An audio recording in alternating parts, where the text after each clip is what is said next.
Ce cataclysme est tout sauf naturel, une explosion provoquée pour des raisons de sécurité. Nous sommes ici au Colorado. La route 70 qui traverse tout l'État est l'une des plus dangereuses du pays. Le relief y est particulièrement découpé, les éboulements extrêmement fréquents.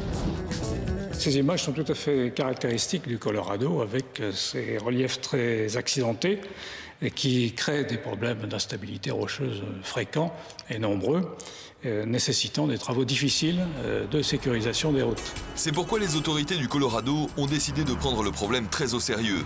Afin d'éviter de tels éboulements, on va procéder au dynamitage de la falaise. Les travaux sont difficiles à réaliser sur ces falaises et là nous avons une vue d'une équipe de minage en train de préparer le chargement du tir. Donc c'est une opération difficile, acrobatique et qu'il faut réaliser donc dans des conditions d'accès extrêmement périlleuses. La falaise est désormais entièrement minée. L'explosion est imminente.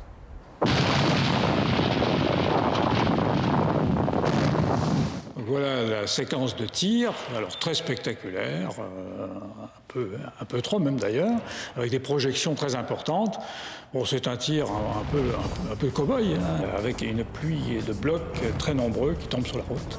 Et ces tirs très spectaculaires ne sont pas nécessairement les meilleurs. Le ralenti montre bien ce qui se passe. Il s'agit vraisemblablement d'un tir en une seule fois, toutes les charges étant mises à feu en même temps, ce qui explique l'importance des projections. Le danger dans ce genre de cas, c'est de provoquer des ébranlements importants à la partie arrière de la falaise et de risquer de déstabiliser d'autres compartiments rocheux qui n'ont pas besoin de ça, puisqu'il s'agit d'éliminer les zones instables et non pas d'en produire d'autres.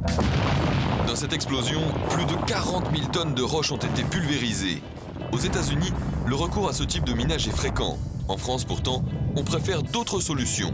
Aujourd'hui, en France, on utilise beaucoup moins ce type d'abattage, hein, qui pose beaucoup de problèmes et pour lequel on est amené à être beaucoup plus prudent qu'on l'était par le passé. Ce n'est pas une méthode universelle, il ne suffit pas de faire parler la poudre pour résoudre les problèmes.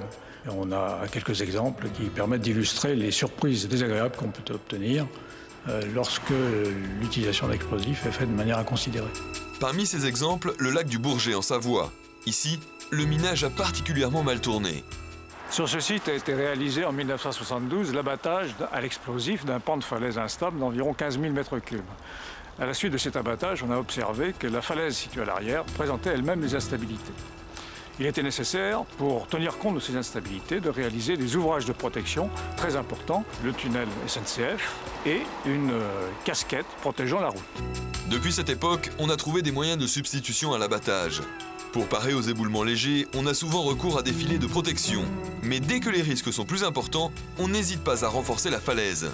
Lorsque c'est possible, il est préférable de renforcer plutôt que de dynamiter un pan de falaise. C'est ce qui a été réalisé ici sur ce site, où un pan rocheux d'environ 10 000 tonnes a été stabilisé par un contrefort en béton armé ancré. Une solution bien sûr moins spectaculaire que le dynamitage, mais également moins aléatoire.